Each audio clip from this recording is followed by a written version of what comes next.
Halo penonton Cokro TV, kita bertemu lagi di Seruput Kopi. Kali ini kita akan bicara dengan seorang tokoh bernama Ben Sohib.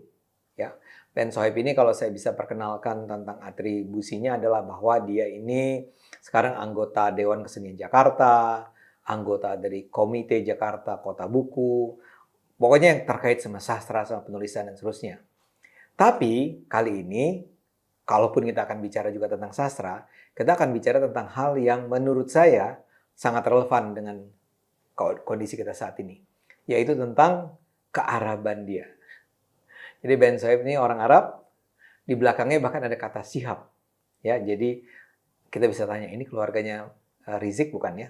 Tapi kita ingin tanya begini karena belakangan ini kan kita sering sekali mendengar bagaimana ada pengagungan terhadap Habib, pengagungan terhadap keturunan Nabi, pengagungan terhadap orang-orang Arab, dan seterusnya, dan seterusnya. Nah, kita ingin bicara dengan beliau ini, karena beliau ini selama ini kita kenal sebagai orang yang sangat terbuka bicara tentang apa saja, termasuk soal kearaban ini. Halo, Ben. Halo, Bang Ade. Nggak apa-apa ya dipanggil Ben aja ya? Nggak apa-apa. Oke. Oke. Dan benar ya, Anda Shihab ya? Iya. Jadi Anda Arab beneran? Nah itu yang sudah salah dari awal tuh, orang Arab itu tadi. Oke, salah ya? Oke. Ya. Gimana? Salahnya di mana? Karena pengertian orang Arab itu kan jadi bingung kita ya. Kita orang Arab maksudnya apa? Ya, orang Arab biasanya orang Indonesia. Oke. Ya, jadi memang ada kerancuan juga di dalam terminologi itu. Bang Ade. Nah itu mungkin nanti kita... Oke, sekarang langsung aja. Jadi harusnya gimana? Ya, orang Indonesia ya. Kalau mau dibilang orang Indonesia, keturunan Arab itu pun juga bisa dipertanyakan juga. Karena Arab di sini, pengertian Arab itu Arab Saudi. Oke. Iya kan? Sementara saya bukan dari Arab Saudi, dari Yaman. Dari Yaman. Yang tentu saja adalah berbeda dari Arab Saudi. Karena kita sering mendengar misalnya berita-berita kesebelasan Arab melawan Yaman, atau invasi Arab ke Yaman. Jadi berarti kan satu hal yang berbeda gitu. Iya. Tapi Anda akan prefer disebut sebagai orang, tentu saja sebagai orang Indonesia. Tapi begitu kita masuk ke ras, sebaiknya saya menyebut Anda sebagai apa? Kalau saya lebih prefer etnis orang Indonesia ya dari etnis keturunan Yaman ya. Yaman ya. Yaman. Ya, karena Arab itu Saudi. Dalam perspektif orang Indonesia ya, Arab itu Saudi.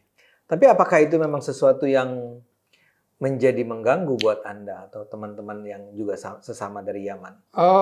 Bukan hanya mengganggu ya, tapi itu menimbulkan implikasi yang cukup panjang gitu. Kesalahpahaman tentang apa itu Arab, apa itu Yaman.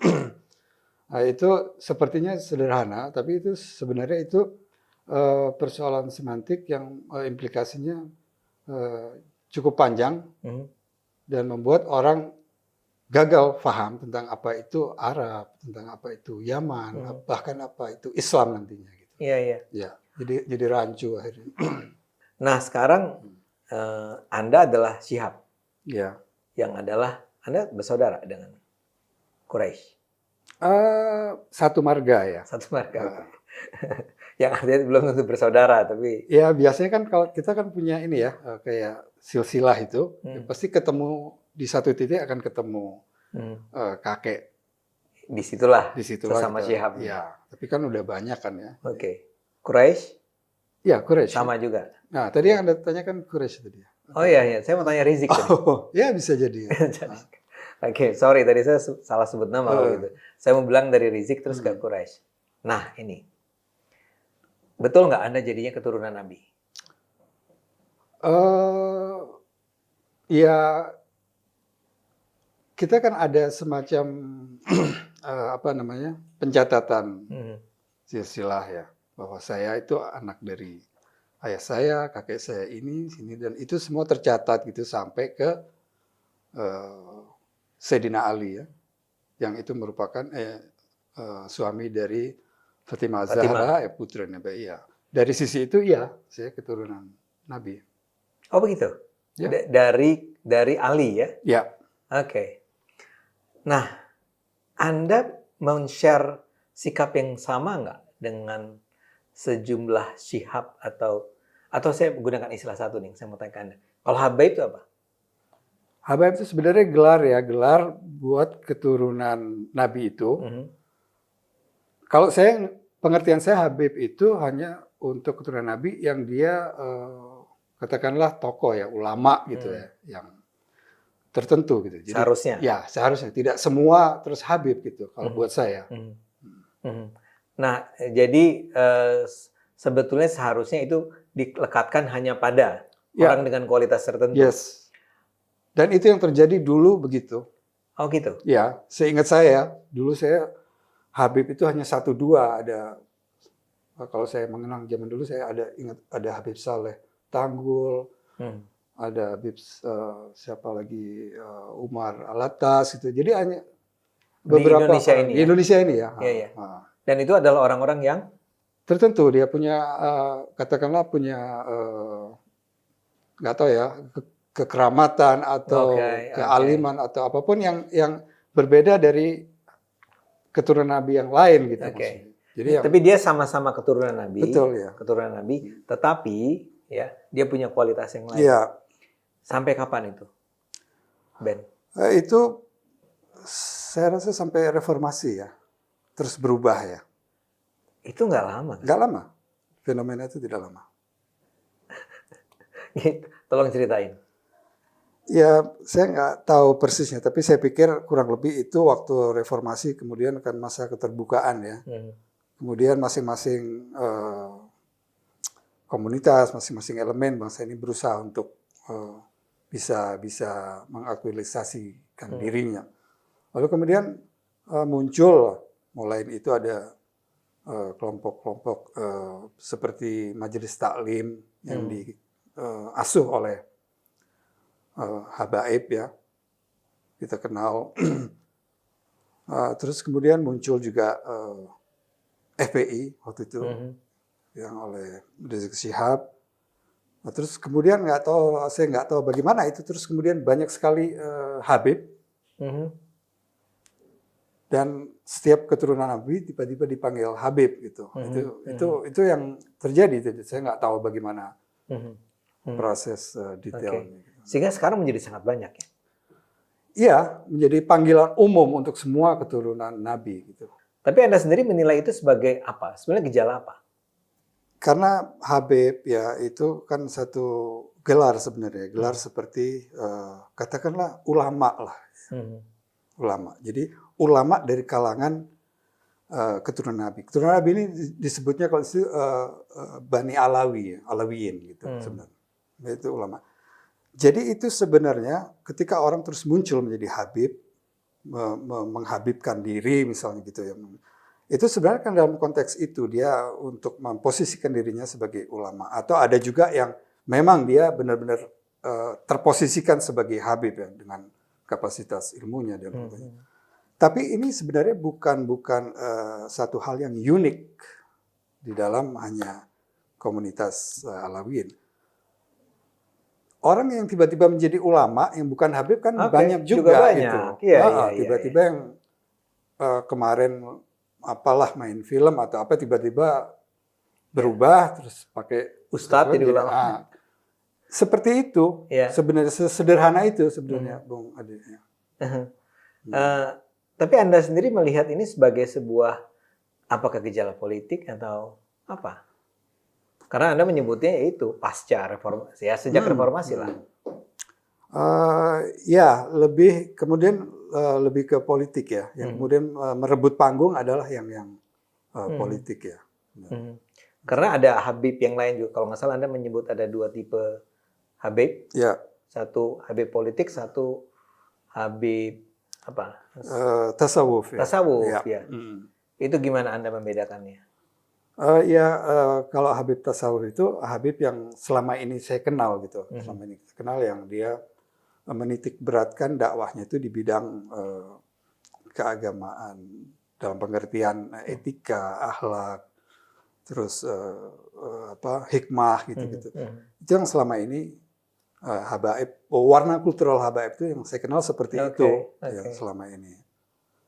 Dia tidak berpolitik praktis dan ceramah-ceramahnya juga cenderung tidak agitatif gitu ya. Nah, di sisi lain kemudian muncul Habaib yang politik yang juga konten-konten ceramahnya selalu bersifat ideologi dan politik gitu. Lebih banyak yang mana? Kita tidak pernah bikin survei, jadi kita nggak tahu ya. Tapi kalau dari pengamatan Anda? Bisa jadi lebih banyak yang tasawuf, bisa jadi. Tapi kan selama ini kan yang mendapat liputan itu kan yang politik ya, karena politik lebih menarik dan selalu kaitan sama masyarakat itu lebih banyak gitu. Cantelannya itu lebih karena dia lebih keras suaranya. Iya. Jadi lebih dikenal. Iya. Anda tadi menyebut bahwa ini semua dimulai sekitar awal reformasi lah ya, berakhirnya. Tapi sebenarnya ketika di masa sebelum, artinya di zaman Orde Baru, sebenarnya posisi, saya minta maaf, maksud saya adalah bukan Arab dalam artian tadi Saudi ya, tapi apakah Yaman, apakah ya keluarga Anda misalnya, apakah memang ada pandangan tertentu mengenai bahwa Anda adalah, kalau sekarang kan seperti orang sering mengatakan ada Arabisasi gitu ya, ada bahwa tanda petik Arab itu adalah sebuah kelas yang lebih tinggi imannya lah dan seterusnya. Itu saya sendiri dulu tidak merasa itu. Anda melihat begitu nggak? Saya nggak. Saya dari dulu sampai sekarang nggak merasakan itu. Ya. Tapi Anda kan melihat. Iya, melihat, tapi itu saya lihat dari perspektif politik. Jadi kalau seorang Habib, ya, taruhlah saya gitu, apa yang bisa saya lakukan dengan kehabiban saya? Ya. Apakah saya bisa memanfaatkan itu untuk sesuatu hal? Tidak mungkin. Saya tidak akan mendapatkan apa-apa, yaitu sekedar bahwa saya tahu saya adalah keturunan ini itu saja. Itu hanya kayak family matters gitu aja. Tidak ada mengubah cara pandang terhadap diri saya atau orang lain. Tidak ada, itu sekedar. Kan saya juga selain saya itu Habib, saya itu kan juga keturunan Hamengkubuwono. Oke. Ya. Jadi dan itu sama-sama saya juga ada kayak silsilahnya juga. Ya. Dan dua-duanya buat saya ya sudah bahwa saya keturunan mereka, tapi itu tidak mengubah apa-apa karena saya tidak bersentuhan dengan segala sesuatu yang bisa membuat itu menjadi satu mendatangkan keburukan atau kebaikan. Ya, dalam pengertian sosial ya. Iya. Jadi nggak ada apa-apanya gitu ya. Saya hanya tahu bahwa saya ini oke. Tapi itu tidak membuat apa-apa. Gitu. Nah, itu yang terjadi. Iya. Tapi itu Anda kan? Dan banyak. Mayoritas. Oke. Mayoritas seperti apa coba? Kalau kita lihat seperti ada dari keturunan Sayyid ini ya, atau Alawi atau Habib ini yang misalnya bekerja di berbagai bidang ya. Apa yang bisa mereka manfaatkan dengan itu? Nggak ada. Ya. Tidak ada. Sama seperti yang lain. Sama seperti keturunan lain atau marga-marga lain gitu kan. Tidak. Ya. Jadi sangat mungkin nih, sekalian tonton Cokro itu punya teman yang barangkali keturunan Yaman juga di kantornya. Dan barangkali dia sebetulnya juga keturunan Nabi ya. Bisa jadi. Bisa jadi ya. Ya. Tapi dia tidak pernah mengangkat itu sebagai sebuah taruhlah comparative advantage lah gitu ya. Tidak ada. Ya. Tapi gini, kita harus akui kan ada sebuah persepsi tertentu mengenai keturunan Nabi. Misalnya saja, saya berulang kali membaca orang atau ulama atau penulis atau apapun lah yang mengatakan bahwa keturunan Nabi itu bersih dari dosa lah. Suci. Pertama, apa pendapat Anda mengenai itu? Kedua, mengapa itu terbangun ya? Kalau dari pengamatan saya itu sebenarnya ada satu seperti hadis gitu ya, yang mewasiatkan lah untuk menghormati atau mencintai atau mengikuti keluarga Nabi ya. Itu saya pikir itu sebenarnya keluarga inti, House of Muhammad gitu. Oke, ketika Nabi Muhammad masih hidup. Ya, entah itu ada versi yang itu istri-istrinya dan anaknya, menantunya, cucu-cucunya dalam masa itu ya. Dan itu kan satu narasi yang begitu luas di dunia Islam ya, tentang penghormatan, kecintaan kepada keluarga Nabi ini, ya, baik di Sunni maupun di Syiah. Bahkan di Indonesia ini begitu populer itu yang apa namanya puji-pujian atau salawat tentang apa itu kalau di itu yang 5 itu. Pasti kalau orang pesantren pasti tahu itu, yang pesantren tradisional ya. Unfortunately saya bukan orang pesantren. Jadi ada itu presiden seperti itu yang memuji tentang 5 orang itu sebagai bahkan dibilang sebagai penangkal bala itu kecintaan kepada Nabi Muhammad, kepada Sayyidina Ali, Fatimah Zahra dan Hasan Hussein. Oke. Itu buat penonton Cokro yang nggak paham sejarah, saya kebetulan tahu sejarahnya nih. Itu sampai level Hasan Hussein itu cucu ya. Cucu Nabi Muhammad ya. Tapi ya segitu ya. Iya. Jadi kalau yang selanjutnya ini berarti kan keturunannya dari House of Muhammad ini tadi. Dan kalau mereka kemudian dicintai dan dihormatin, ya itu sebenarnya kan seperti ya menetes aja kan. Ikut sebagai keturunan dari satu keluarga yang dihormati, jadi mereka menjadi seperti noble family gitu, Mas. Tapi sampai keturunannya yang 13 abad kemudian lah. Nah, menurut Anda, pertanyaan kedua saya tadi, ini kan dulu kita nggak kenal. Paling tidak saya dulu tidak mengenal itu. Tapi sekarang itu semacam ada sebuah persepsi tertentu bahwa yang keturunan ini harus dihormati sebagaimana kita menghormati House of the Prophet Muhammad. Ya itu kalau saya sih enggak ya, saya tidak memahami begitu. Kalau pertama saya kembalikan ke diri saya sendiri ya, saya itu sama dengan yang lain, nggak ada. Semua orang diukur dari perbuatannya. Bahwa dia keturunan ini itu ya sah-sah aja. Sepanjang hanya sebagai keturunan, nggak ubahnya seperti banyak juga kan orang mempertahankan silsilah sebagai keturunan keraton. Karena kan juga ada juga itu silsilah keraton. Ya seperti itu sebenarnya. Itu tidak menjadi masalah sebenarnya ketika tidak kapitalisasi untuk satu tujuan tertentu yang apalagi yang terus membuat kerugian pihak lain misalnya. Jadi itu sendiri sebenarnya netral kalau soal. Seharusnya. Ya. Tapi masalahnya Anda tahu dong bahwa terjadi kapitalisasi sekarang ini. Iya, berarti kan yang kapitalisasi itu yang salah, bukan bukan bahwa keturunan Nabi ini yang dipersalahkan, bukan, tapi ya yang mengkapitalisasi untuk itu. Kepentingan apapun ya. Iya. Bisa politik, bisa apapun. Iya. Termasuk apa pandangan Anda mengenai Habib Bahar Smith? Oh ya, saya lihat dia juga yang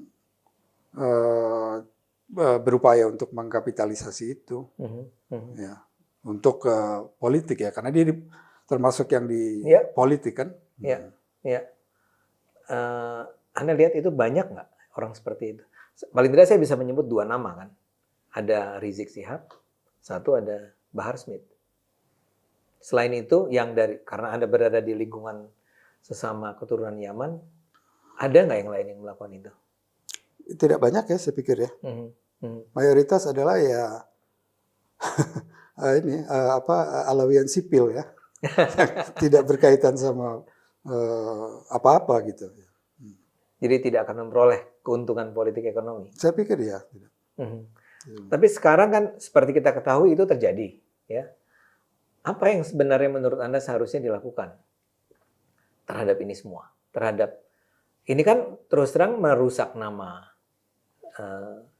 artinya keluarga Anda, ya. Jadi orang melihat, Anda merasakan lah ada kecurigaan, ada sinisme terhadap, bahkan sebagian mengatakan, saya termasuk yang setuju bahwa sebetulnya ada juga rasisme terhadap orang Arab. Iya. Anda merasakan itu sekarang? Iya. Ya tentu saja tidak ada yang bisa kita lakukan dengan misalnya yang dilakukan Bahar bin Smith ya, karena dia kan mewakili pribadi. Ya. Kan komunitas ini bukan satu seperti struktur yang rigid yang orang bisa ada dewan etik, tidak ada kan. Ini kan cair. Ya. Dia mewakili dirinya sendiri, tidak mewakili habaib secara keseluruhan, tidak mewakili etnis keturunan Yaman, tidak. Dia. Nah itu yang kita harapkan orang juga melihatnya seperti itu. Oke. Iya kan? Kenapa harus dikaitkan sama yang lain? Toh tidak ada orang yang bisa atau menghentikan itu. Oke. Gitu. Perkara itu akan merusak, katakanlah mengubah citra atau apa ya. Lagi-lagi saya katakan ini bukan ini, bukan unik. Itu terjadi juga di yang lain. Misalnya ketika ada ulama atau ustadz yang berbuat buruk misalnya kan, itu kan mencoreng institusi ustadz itu, institusi ulama itu. Jadi ya sesederhana itu. Jadi ya kalau mau dipikirkan itu ya harus dipikirkan bagaimana untuk membangun seleksi, untuk melahirkan satu ulama yang benar-benar kredibel, ustadz yang benar-benar kredibel, habib yang benar-benar kredibel, ya itu yang harus dilakukan. Dan nyatanya kita kan ini tidak ada yang seperti itu. Tidak ada seleksi untuk menjadi habib yang benar. Tidak ada seleksi untuk menjadi ulama yang benar, tidak ada seleksi untuk menjadi, semua orang bisa melakukan itu. Itu yang terjadi. Jadi memang kita nggak bisa terlalu banyak berharap dari orang-orang yang sudah tadi dikatakan seperti Bahar Smith-nya ya. Tapi yang kita mungkin perlu ubah adalah cara berpikir kita bersama. Betul. Ya. Gimana caranya agar kita mulai melihat bahwa yang namanya Habib, betapapun dia adalah keturunan dari Nabi, ya tetap adalah manusia biasa barangkali ya. Ya tentu saja, harusnya ya itu common sense ya, semua harus berpikir seperti itu kan. Celakanya kan tidak begitu. Iya, saya pikir kan itu tadi yang saya bilang ketika ada kemudian yang berusaha mengkapitalisasi gitu. Itu kan ada persoalan pribadi ya, persoalan yang terus bukan struktur gitu loh. Maksudnya bukan semua orang yang lain terbukti tidak bisa apa-apa, tidak bisa mendapatkan keuntungan yang sama atau Ben, tapi soal penggunaan istilah Arab atau Saudi atau Yaman ini memang menurut Anda dari dulu udah atau baru atau bagaimana? Baru sebenarnya. Baru ya? Iya, saya pikir sekitar 20 tahun belakangan ini ya. Karena seingat saya waktu saya tahun-tahun 20 tahun lalu, saya tidak pernah mendengar orang bilang misalnya mau menjadi TKI atau TKW di Arab. Oke. Tidak pernah. Atau saya ke Arab atau saya beli ini di Arab. Yang ada menjadi TKI ke Saudi. Ya, atau membeli sesuatu di Saudi. Jadi nggak pernah dengar saya itu. Tapi kemudian itu berubah menjadi di Arab gitu. Ke Arab ya? Ya, ke Arab. Ya. Itu perubahan itu berasal dari ini permasalahan hukum DM ya, menerangkan. Dulu kan Saudi Arabia. Kita Saudi, sehingga orang menyebutnya Saudi, kata yang pertama. Oke. Kemudian karena itu tidak sesuai dengan DM, diubah menjadi Arab Saudi. Ya. Arab Saudi, sehingga orang menyebutnya Arab. Ya. Nah, ketika Arab itu adalah itu, tempat spesifik yang itu, artinya terus menjadi Arab itu ya berkembang menjadi itu, yang Saudi itu. Nah, itu yang akhirnya sepertinya sederhana, tapi akhirnya menimbulkan banyak kekacauan dalam pemahaman tentang etnisitas Arab maupun keislaman. Jadi misalnya contohnya, pernah satu kali di Jogja itu ada perusakan makam makam kuno lah gitu ya di Jogja itu karena dianggap syirik gitu, dirusak oleh sekelompok orang tak dikenal ya. Kita bisa tahu bahwa itu dari kelompok-kelompok yang Islamis, yang radikal lah ya. Radikal, yang biasanya dari kelompok Salafi Wahabi gitu ya, yang tidak punya tradisi dan menganggap itu bid'ah syirik. Makam itu ya? Makam itu ya. Karena mereka di Saudi itu kan memang menolak itu. Kan banyak makam-makam bersejarah dihancurkan di Saudi itu. Di Saudi itu di Saudi ya. Karena dianggap syirik ya dari kacamata puritanisme Islam mereka gitu. Tapi kalau di negara-negara yang lain, di Arab yang lain, ya makamnya bisa dengan kubah yang cemerlang, kubah emas, macam-macam. Jadi bukan unik Arab, tapi Saudi. Nah, ketika kejadian ini di Jogja itu, orang marah gitu, masyarakat situ dalam salah satu poster kemarahan itu, demo itu, bahwa ini kita Islam Nusantara. Kita bukan Islam Arab dalam pengertian kita menghormati makam, tidak. Kalau Islam Arab tidak menghormati. Nah itu kan keliru sebenarnya. Kami Islam Nusantara bukan Islam Arab. Iya. Padahal Islam Arab itu ya sangat menghormati makam gitu kan. Jadi yang dimaksud sebenarnya Islam Saudi. Kalau Islam Arab ya di Syria, di Irak, di mana-mana itu makamnya begitu megah dan diziarahi banyak orang ya. Jadi ini sebenarnya problem bukan problem keetnisan, ini problem ideologi, problem pandangan keislaman yang juga kita tahu waktu ISIS di Syria yang dihancurkan adalah makam-makam yang dihormatin dan diziarahi oleh orang-orang Arab Syria. Karena Syria pun Arab. Arab kan, namanya aja Republik Arab Syria, Islamic Arab Syria. Jadi bukan Islam Arab dalam pengertian itu bukan persoalan etnis, ini persoalan ideologi sebenarnya. Nah itu yang banyak tidak dipahami, sehingga ada Islam Arab. Jadi sebetulnya misalnya ketika orang mengatakan ada serangan dari kelompok-kelompok bergamis dan seterusnya, itu sebetulnya bukan mencirikan Arab. Bukan identitas Arab ya, karena ya ideologi aja. Karena yang bergamis di Timur Tengah juga menjadi korban dari kelompok ini kan. Saya pernah melihat salah satu video mengerikan tuh dari ISIS itu. Dari mobil mereka menembakin orang sembarangan di jalanan. Ya orang yang ditembak pakai gamis juga. Gamis yang selama ini diolok-olok sebagai dan Arab liberal juga banyak. Sangat banyak.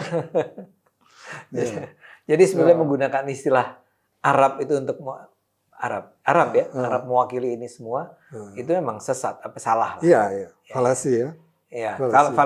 Falasi. Ini penting sekali buat kita pahami. Ben, kita kan sering melihat bahwa misalnya ada orang-orang mengatakan bahwa ya orang-orang Arab ini yang adalah apapun artinya itu adalah sebetulnya bukan orang-orang Indonesia asli gitu ya. Dia punya budaya yang berbeda, pakaian yang berbeda. Anda sendiri melihatnya secara berbeda ya? Saya melihat secara berbeda.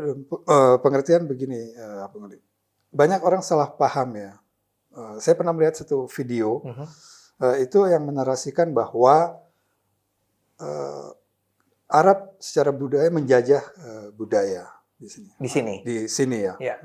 Sehingga yang tadinya pakaiannya kita itu kebaya, terus sekarang banyak yang berubah jadi berjilbab atau segala macam.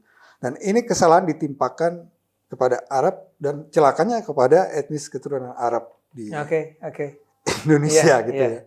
Ini satu kebodohan yang luar biasa karena ini memperlihatkan ketidaktahuan mereka tentang realitas, tentang sejarah, tentang apa yang terjadi.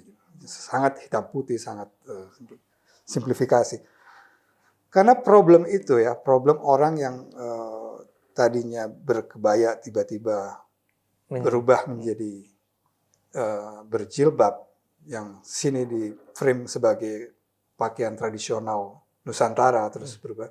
Itu bukan problem hanya etnis Jawa, Sunda dan seterusnya, itu juga yang dialami oleh etnis keturunan Yaman di sini. Sendiri ya. Iya dong. Iya, iya. Ibu saya, Ya. waktu saya kecil, ibu saya pakainya kebaya. Nenek saya pakai kebaya. Ya. Tante-tante saya semuanya pakai kebaya. Tidak ada yang pakai Jilbab. Ya. Tapi kemudian ketika arus Islamisme itu datang, Ya. Yang dari Saudi. ya dari Saudi atau sebelumnya kan sebenarnya itu Islamisme itu muncul dari revolusi Iran sebenarnya kan, Oke. asalnya. Iya. Yang kemudian direspon oleh Saudi Saudi. untuk membendung ini kan. Iya, gitu. iya, iya. Kemudian itu berkembang kemana-mana sehingga ada tren Islamisme di sini juga Iya, di Indonesia. Kemudian orang memakai jilbab. Ya. Nah itu dulu nggak ada itu Iya. memakai jilbab. Nah jadi yang etnis keturunan Arab itu bagian dari yang lain juga. Orang yang mengalami juga. Orang yang mengalami perubahan itu, Iya. bukan terus kita dulu pakai jilbab, yang lain enggak, terus kita tidak, kita juga sama. Iya, Kita dalam iya. satu gerbong yang sama yang mendapat arus itu. Gitu. Iya, iya. Ini iya. kan nggak dipahami gitu. Iya, iya. Iya. Saya jadi ingat kan ada film-film atau berita-berita atau dokumenter dari negara-negara Arab, bukan Saudi, Ya, itu kan juga mengalami hal yang sama. iya, Dari yang tadi menggunakan rok, Iya. ya, atau apapun lah iya, pakaian. Terus menjadi mengalami jilbabisasi ya. Iya. Dan orang-orang mereka itu yang tadi tidak berpakai jilbab dan itu kan juga etnis Arab kan. Ya, Jadi kan sekali lagi ini persoalannya bukan persoalan etnisitas, tapi Iya. persoalan ideologi. ya, ya, ya, ya. Menarik, menarik. Ya. Ya, makasih Ben. Jadi Ben, orang seperti Rizik Syihab itu memang diakui adalah keturunan Nabi oleh Saudi. Bukan oleh Saudi, Oh bukan, bukan oleh oleh lembaga Rabita Alawiyah namanya, itu lembaga yang mencatat tentang silsilah keturunan Nabi. Gitu. Kalau di Saudi malah nggak mengenal itu, Bung. tidak mengenal. Mereka tidak ada kaitannya dengan soal keturunan Nabi dan mereka cenderung tidak menghormati dan ya tidak menyukai hal seperti itu. Tidak menyukai habaib. Ya, dalam pengertian secara teologis maupun secara ideologis ya. Karena Saudi itu kan satu klan namanya Saud ya. Saud itu Bani ya. Saud, yang mereka itu berasal dari satu wilayah yang namanya Najd itu, yang sekarang Riyadh itu. Kemudian mereka menginvasi Mekah dan Madinah yang dulu itu namanya Hijaz. Ya. Nah, Hijaz Madinah itu dulu penguasanya itu dari keturunan Nabi. Habaib. Iya, katakanlah begitu. Namanya Syarif Hussein itu kan. Nah, kemudian ini diinvasi dengan bantuan, kan waktu itu masih ada perselisihan Ottoman dan Inggris ya. Yang satu pihak dibantu Inggris, satu pihak dibantu Ottoman, sehingga singkat cerita klan Saudi ini berhasil menguasai Mekah Madinah. Sehingga ini terusir ini kelompok keturunan Nabi ini. Oke. Terusir sebagian ke Jordan menjadi raja di sana. Ada yang waktu itu ke Irak juga. Jadi Saudi ini sebenarnya justru berseberangan dengan keturunan Nabi. Oke. Klan Saudi ini. Jadi yang sebagai keturunan Nabi itu justru bukan yang di Saudi.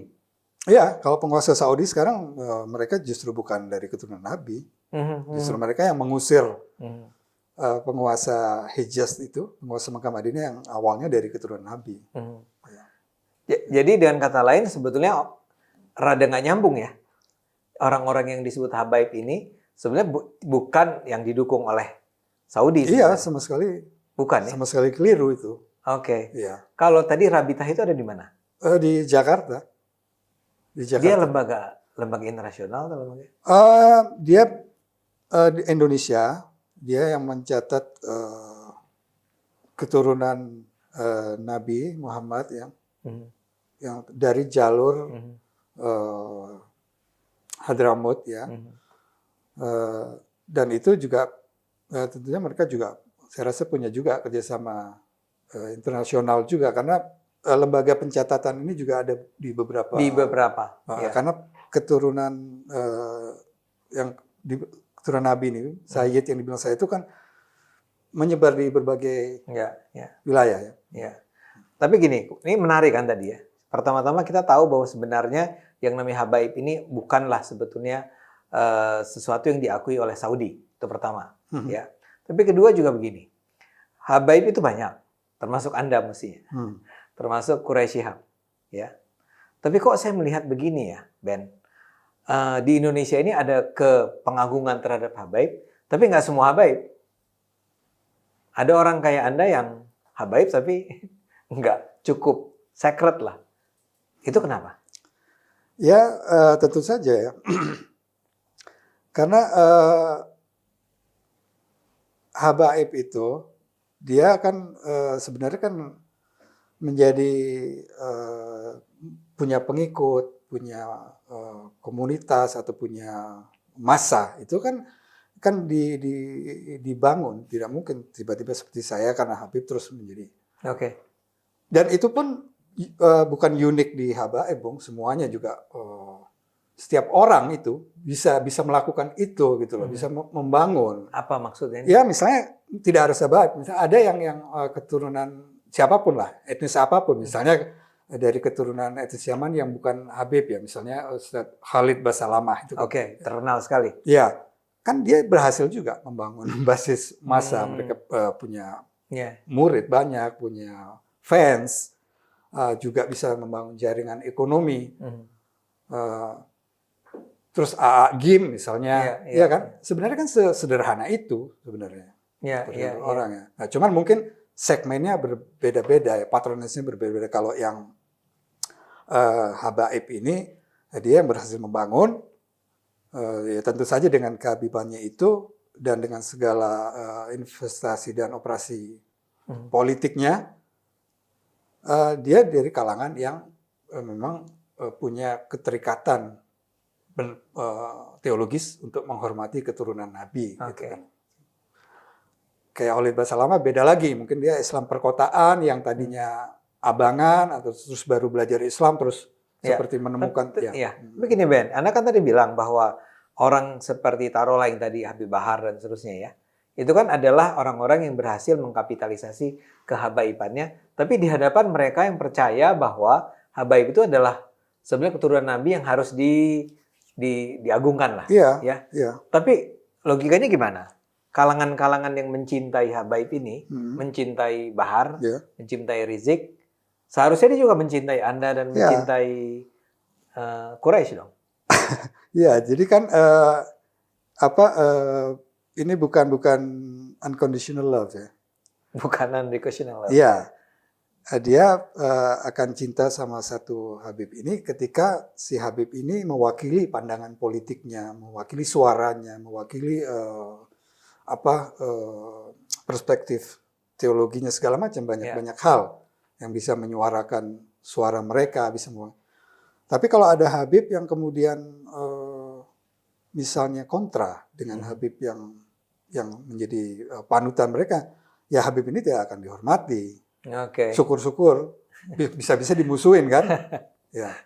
Jadi persoalannya lagi-lagi ke masalah lebih ke politik ya. Dan itu terjadi ke siapapun. Siapapun. Gitu. Ya jadi artinya memang nggak otomatis ya. Nggak otomatis. Habaibam itu menentukan. Anda, tapi ini barangkali terakhir nih ya. Anda merasa tidak ada semacam tadi yang saya sebut sebagai sinisme terhadap Arab saat ini? Arab dengan artiannya tadi ya. Iya betul, dan itu sangat menyedihkan ya. Karena saya paling concern lah terhadap rasisme ya. Terhadap siapapun ya, terhadap Tionghoa, terhadap Arab, terhadap siapapun. Karena itu menurut saya itu sangat terbelakang. Ya kan, itu tribalism. Dan itu yang terjadi sekarang ini, apa yang kemudian yang orang-orang yang terganggu atau marah terhadap perilaku beberapa orang, kemudian dia melampiaskan itu kepada seluruh etnis yang orang itu. Nah, itu sebenarnya itu bentuk intoleransi, Ya. ya, Iya. itu ekstremisme, itu radikalisme gitu. Setuju. Jadi teriak-teriak NKRI harga mati, tapi dia mencemooh salah satu suku etnis di Ya. Indonesia ini. Ya. Itu kan juga bentuk intoleransi, bentuk Betul. untuk kekerasan yang sangat mencederai kebangsaan. Ya, sangat. Ya. Saya nanti bisa nambahkan sedikit Ya. Bung Adi, dari soal. Nah, ini berkaitan sama soal etnisitas tadi ya. Saya misalnya dalam kasus Bahar bin Smith, dia ketika dia mengucapkan bahwa kalau tidak ada orang Arab, Dudung akan menyembah pohon. Ya. Itu saya sangat marah dengan pernyataan itu. Itu kekerasan verbal itu. Itu menyinggung betul. Karena apa? Karena itu menyinggung leluhur Indonesia, leluhur kita. Ya. Kenapa saya bilang gitu? Karena orang, contoh saya lah ya. Kan saya, nenek saya orang Indonesia. Ada orang Jawa. Ya kan? Nah ketika dia mengatakan itu berarti bahwa leluhur saya itu adalah penyembah pohon. Padahal leluhur saya itu jadi ayah dan ibu nenek saya itu dan seterusnya itu adalah orang-orang yang tidak menyembah pohon. Mereka berbudaya tinggi, mereka punya agama. Jadi sebenarnya ini sangat menyakitkan gitu. Ya. Tapi yang perlu digarisbawahi juga itu juga framing bahwa secara hitam putih, secara simplifikasi bahwa ini Bahar bin Smith sedang melakukan katakanlah penghinaan terhadap bangsa Indonesia dengan kearapan dia. Itu yang di frame selama ini oleh media dan oleh banyak orang. Ya. Saya melihatnya berbeda, Bung Ade. Saya tidak melihat seperti itu, tidak mau itu kayak dibenturkan antara Arab di satu sisi dengan tidak. Karena sebagian mayoritas orang keturunan etnis Yaman itu neneknya itu orang katakanlah orang etnis Nusantara sini. Ya. Gimana? Mayoritas orang etnis Yaman itu pasti berdarah Indonesia juga, berdarah Nusantara, entah itu Jawa, entah itu Sunda, entah itu Palembang, itu pasti karena kawin-mawin tadi itu. Ya contohnya saya juga. Jadi ketika Bahar melakukan itu bukan antara Arab dengan Indonesia, tapi itu dalam konteks keindonesiaan. Internal. Jadi ini seperti orang yang menghina bangsanya sendiri. Ya. Karena neneknya Bahar itu kan juga orang sini juga. Oh, gitu. Iya dong. Coba aja lihat wajah Bahar. Kalau Bahar itu di Timur Tengah, nggak ada yang percaya itu orang Timur Tengah. Oh gitu. Ya sederhana itu. Iya. Dia neneknya orang sini, ibunya orang sini. Orang asli dalam pengertian asli, meskipun asli itu kan juga. Iya. Problematik kan. Ya. Nah makanya itu sebenarnya ya dia hanya dalam konteks itu, bukan dalam pengertian yang itu dalam konteks keindonesiaan. Ya.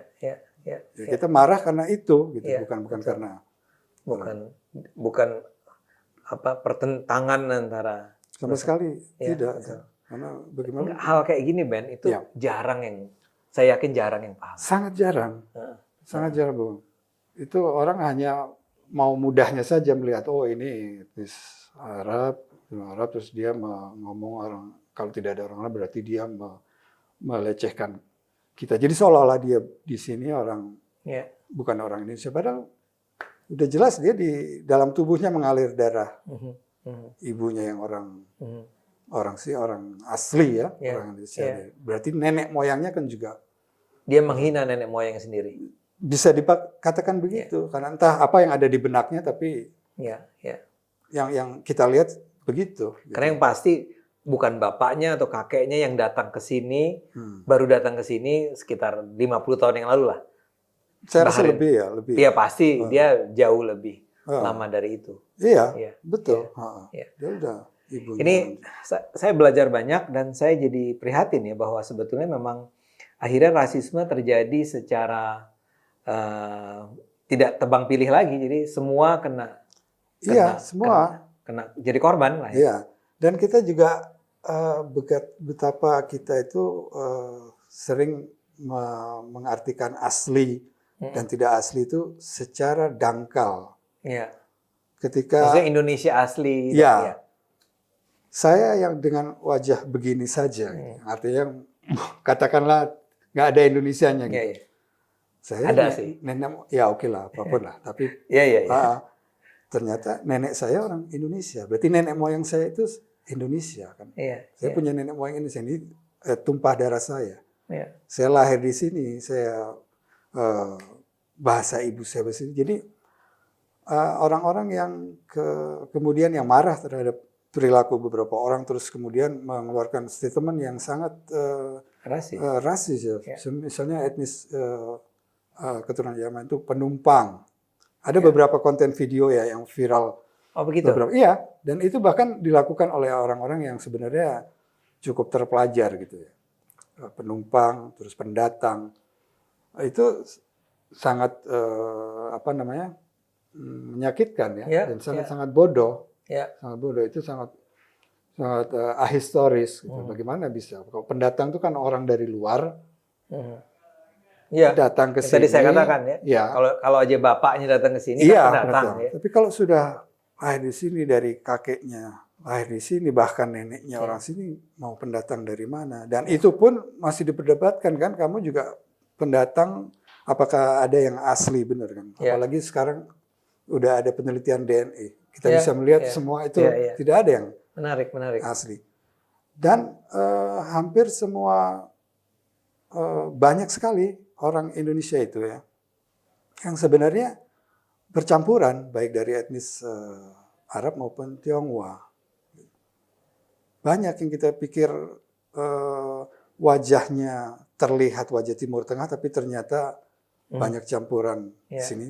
Atau sebaliknya, wajahnya tipikal Jawa tapi ternyata campuran dari Arab atau Tionghoa atau Yaman. Bahkan itu kalau di NU itu, ya, pendiri NU dan kiai-kiai NU itu semuanya kebanyakan tuh campuran, Bung. Oh gitu. Ya, itu sebagian itu juga keturunan Nabi.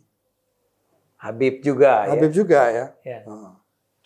Jadi tidak bisa dilihat dari wajah atau dari apa. Jadi kalau itu orang yang teriak-teriak NKRI harga mati tapi terus secara rasis mencederai kebangsaan dengan menyatakan ini etnis keturunan Yaman itu pendatang penumpang, itu kan berarti dia juga meragukan atau mencela banyak orang itu. Iya, saya jadi teringat, jadi terpikir ya, istilah minoritas itu sebenarnya berlaku juga buat keturunan Arab atau Yaman ya. Iya. Ya, jadinya dalam konteks ini. Iya betul. Yang sebetulnya adalah bagian dari Indonesia. Iya. Jadi kalau kita hanya peduli pada minoritas dalam artian Tionghoa, jangan pernah lupa ada minoritas yang lain. Iya, dan banyak lagi kan minoritas agama juga kan. Iya. Bahkan dalam agama itu sendiri ada pecahan-pecahan lagi yang kemudian jadi minoritas. Oh iya. Syiah lah ya, Ahmadiyah. Iya, oke. Iya, ini yang sering kita lupakan nih. Iya. Dan ini menarik tadi Ben menyebut, Anda mati-matian menyebut NKRI harga mati, satu Nusantara dan seterusnya. Tapi pada saat yang sama Anda sebetulnya sedang mendiskriminasikan sesama bangsa Indonesia. Iya, itu absurd jadinya. Absurd, betul absurd.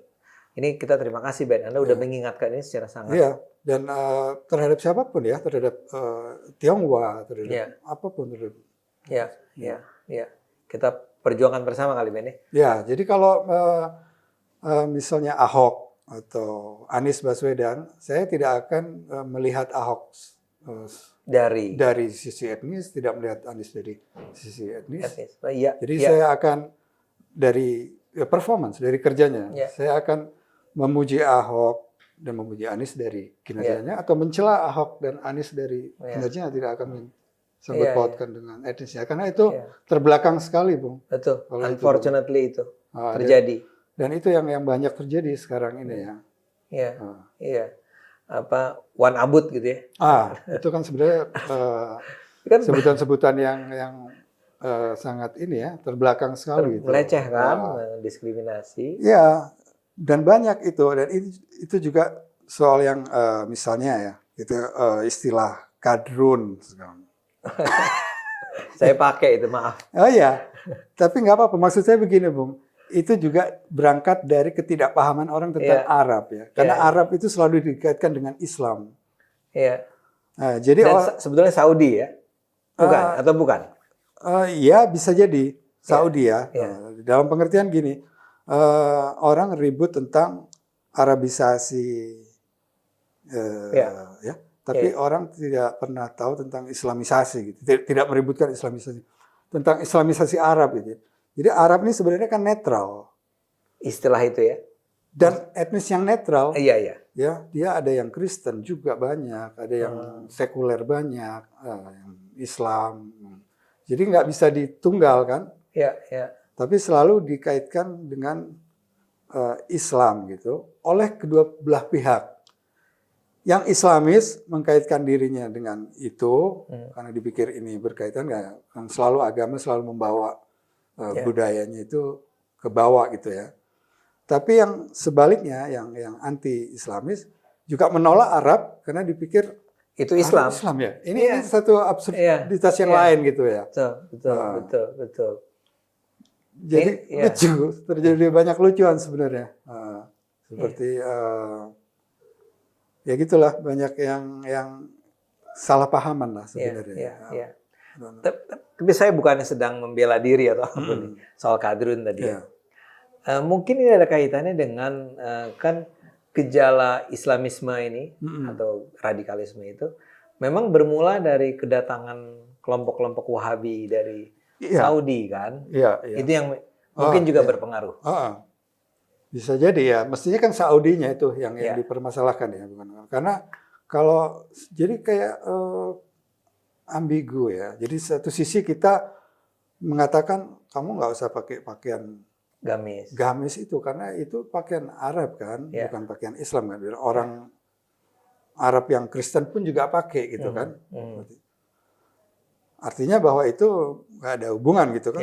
Tapi di satu sisi kita misalnya menampilkan satu meme gambar kadal gurun itu yang memakai sorban. Nah, ini kontradiktif jadi ambigu. Padahal yang memakai sorban itu adalah orang Kristen. Bisa saja Arab. Sangat Kalau kita kan kebetulan saya beberapa kali pernah lah ke negeri-negeri traveling ya, ke Syria, saya lihat wah betapa banyak orang tidak memahami Arab gitu ya, memahami Arab.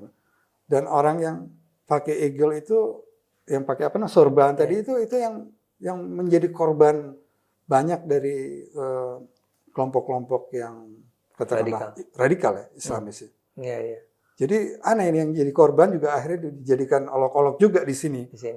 Jadi betapa berkelindannya, betapa ini luar biasa, luar biasa. Nggak pernah saya terpikir seperti itu. Bahkan saya selalu merasa diri saya toleran, ya, terbuka dan seterusnya. Tapi begitu Anda menggambarkannya dengan cara begini, saya terus terang nih buat penonton Cokro, saya rasa juga banyak penonton yang merasa hal yang sama. Iya ya, ini kan. Iya, jadi kita hanya melompat dari satu ekstremis ke ekstremis yang lain gitu maksudnya. Itu yang harus kita hindari. Jangan sampai jadi Bahar bin Smith versus Bahar bin Smith jadinya. Sesama. Iya, artinya kita orang-orang yang mengatakan ini sara bahwa Bahar bin Smith, tapi yang dia lakukan sebenarnya juga sara juga. Terus dengan menghina kearaban Bahar Smith kali ya. Menghina kearaban, kehabiban. Betul. Menggugat tentang eksistensi keturunan etnisnya Bahar sebagai etnis keturunan Yaman sebagai penumpang, pendatang, itu sangat mengerikan dan sangat tribalisme, sangat terbelakang menurut saya. Betul, terbelakang. Jadi sangat terbelakang kalau ada orang bilang bahwa ini etnis Tionghoa itu di sini penumpang atau etnis keturunan Yaman penumpang itu sangat terbelakang. Itu warisan kolonial yang kebodohan ya. Ya, Ben, ini kita mudah-mudahan kita masih bisa ngobrol lagi lain kali. Tentu. Ya. Cuman ini memang betul-betul sebuah obrolan yang mencerahkan, yang jelas buat saya dan saya berharap buat semua penonton Cokro TV. Ada hal-hal yang kita tidak pernah bayangkan bahwa itu sebetulnya adalah sikap yang sama rasisnya dengan apa yang kita kritik, apa yang kita kecam. Dan mudah-mudahan percakapan ini membuka mata kita semua ya. Dan tadi dimulai dengan sangat bagus tuh tentang jangan samakan semua Arab ya, karena di sini sebenarnya ada beragam bangsa ya yang berbeda-beda. Tapi kemudian sampai ke ujung ketika kita bicara tentang bagaimana ketika kita misalnya marah pada kelompok-kelompok etnis tertentu, kita kemudian menjadi, dan itu pun datang karena ada contoh-contoh yang dari Bahar Smith lah, dari Rizik lah gitu ya, dan semua dianggap ya begitulah orang-orang. Iya, jadi seperti sangat komunal jadi kan, tribalisme. Ketika ada seperti kejadian banyak hal orang menabrak seseorang, terus kemudian si penabrak ini dari suku tertentu, kemudian seluruh suku itu jadi salah. Jadi salah, dan itu yang terjadi di banyak tawuran di mana kan itu sangat tribalisme dan sangat terbelakang. Anda pasti sedih sekali merasa, dan Anda barangkali juga merasakan menjadi korban dari rasisme itu. Ya. Oke, terima kasih Ben. Sama-sama. Terima kasih penonton Cokro TV. Kita minum dulu, seruput dulu sebagai penutup. Tanda perdamaian. Tanda perdamaian. Jadi begitu penonton Cokro TV, kita sangat berharap bahwa apa yang tadi disampaikan Ben itu akan membawa pencerahan buat kita semua. Untuk sebuah Indonesia yang lebih sejahtera, indah, damai, kita seharusnya memperlakukan semua manusia di negara ini dengan cara yang setara, sama. Terima kasih Cokro, penonton Cokro TV. Sampai ketemu di acara berikutnya. Thank you Ben. Terima kasih, Bung. Sama-sama. Sampai jumpa. Jumpa.